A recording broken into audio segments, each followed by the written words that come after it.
Okay, we're picking up. This is our fourth video here in Andean Abyss. And what we're going to do here is look at the very next card. We just finished this particular card. Now, Missile Antiero is going to be revealed. And FARC is first eligible to play on this card. And unfortunately, they're in the ineligible box. So we have AUC and cartels in the eligible box. So let's look at this. Looks like AUC is going to get the nod here to go first. And the operation here is, first of all, what they could do is execute the event, but if they do the unshaded portion, it's just going to help the government. The government can do 3 special activities. Now for the AUC, their goal in the game is to destroy FARC bases. So in a sense, they're a natural ally for the government, but only to an extent. The other thing they could do, which is really nasty, is until the next propaganda phase, no government special activities wherever there's guerrillas. So this could really hamstring the government. And because none of the other insurgent factions are in a position to win, that might be a good play. But right now, the AUC desperately needs to get more pieces on the board. So what they're going to do is they are going to execute an operation and a special activity. And by doing that, they leave the door open for the cartels to execute the event if they want. So there's a chance the AUC could have their cake and eat it too here if the cartels end up taking the event. But they don't know what's going to happen yet.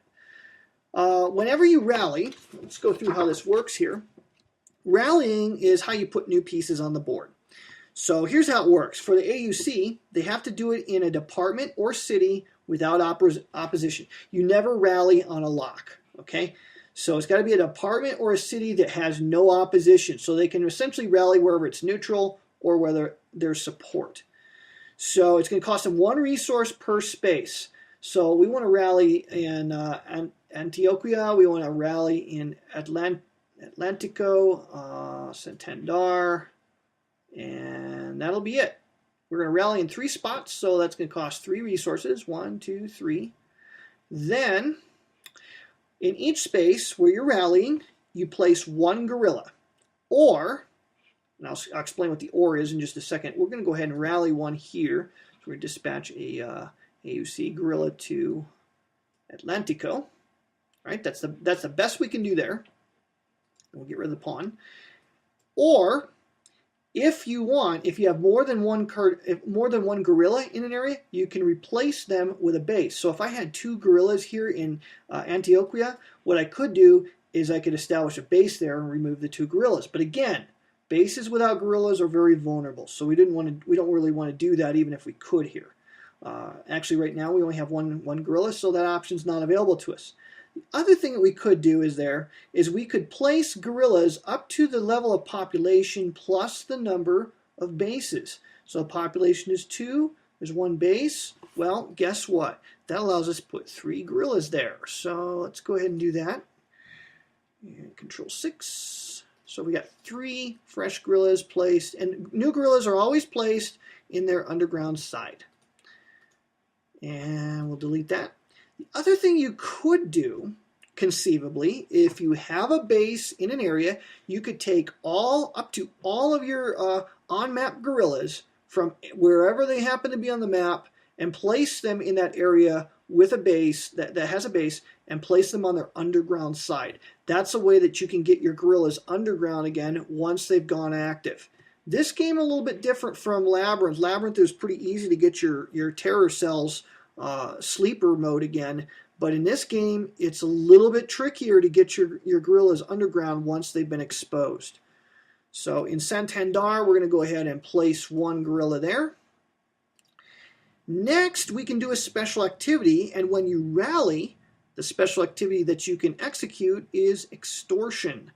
What extortion is if you have at least 1 underground guerrilla in an area, and you have more guerrillas than all enemy pieces combined in that area, you may activate that guerrilla and collect 1 resource. Well, Arauca doesn't qualify because there's only 1 guerrilla and there's 2 FARC pieces. Same thing with Santander and all these other places down here in the south. But up here at Antioquia, we can activate him and collect a resource. And Atlantico, we can activate him and collect a resource. So we had a net cost of 1 resource to do all of that. So that will conclude the AUC portion of the card play phase.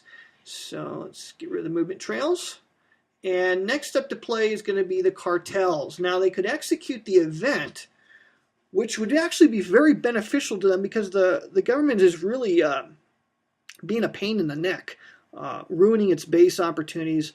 The next card, Salcedo, if you look at this, the shaded portion of the event, which is definitely pro-cartels, really only helps them if their guerrillas are active, and right now they only have a couple guerrillas on the map.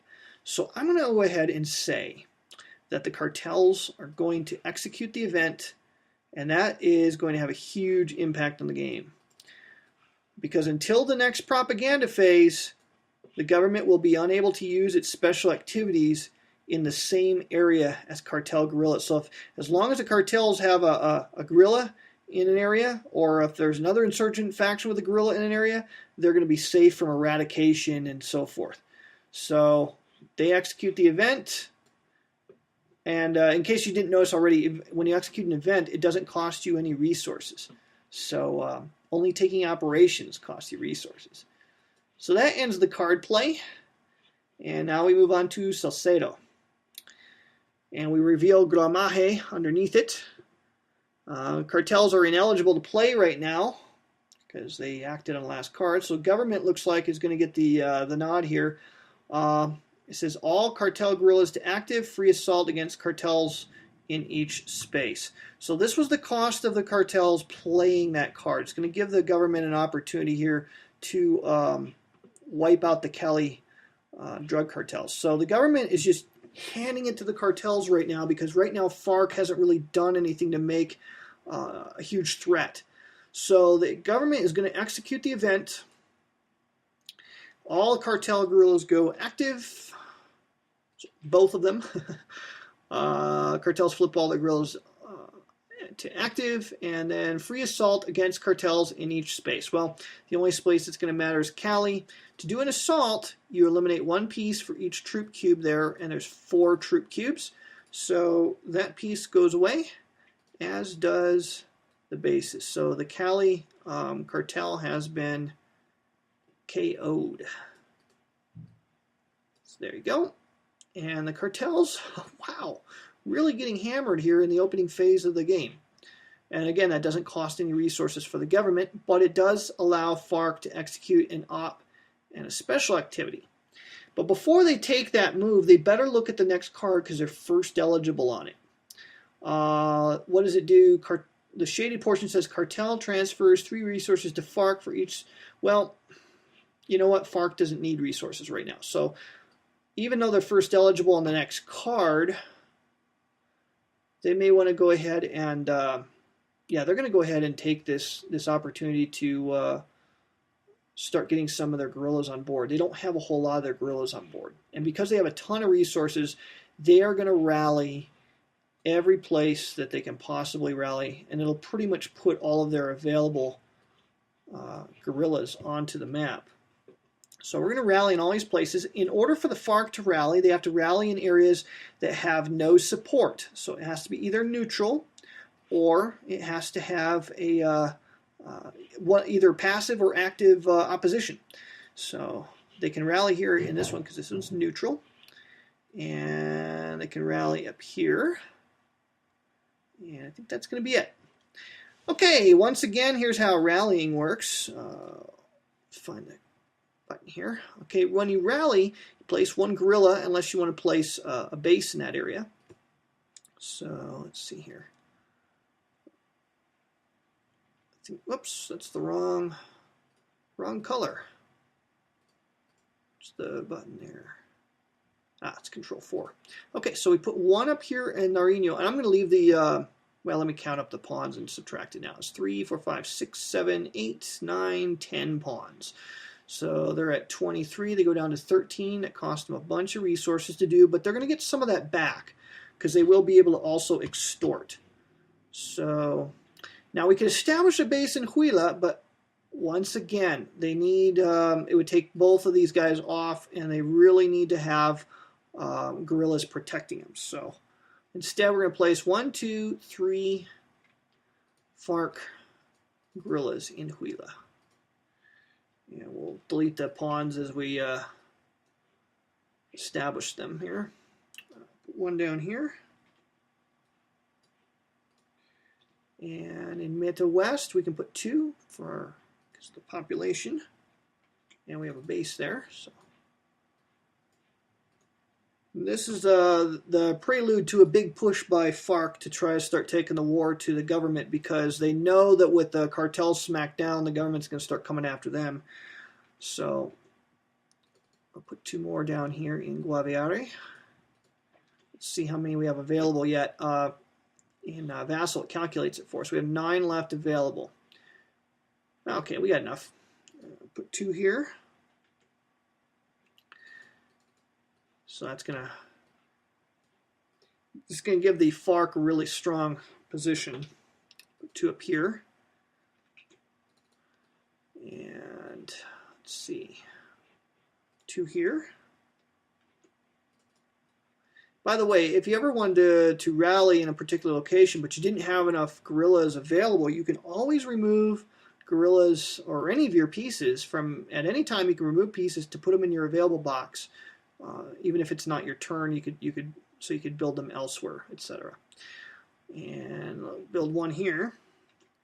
Might seem like a foolhardy place to build one, but now it gives the AUC something to think about. So the AUC is going to have to deal with that guerrilla, because now that's just having that guerrilla in the same area as one of their bases is a threat.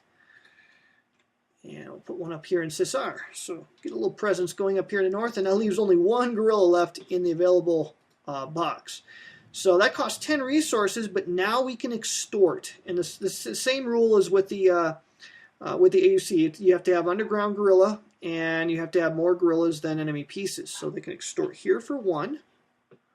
We can extort here for 2, 3, 4, 5, 6, 7, and the others I'm going to leave underground. So we recouped 7 resources. So it's 3, 4, 5, 6, 7. There you go. And that will conclude the FARC end of the turn. The next card, as we see, is going to be Gramaje. And we're going to see how that card gets resolved in our next video.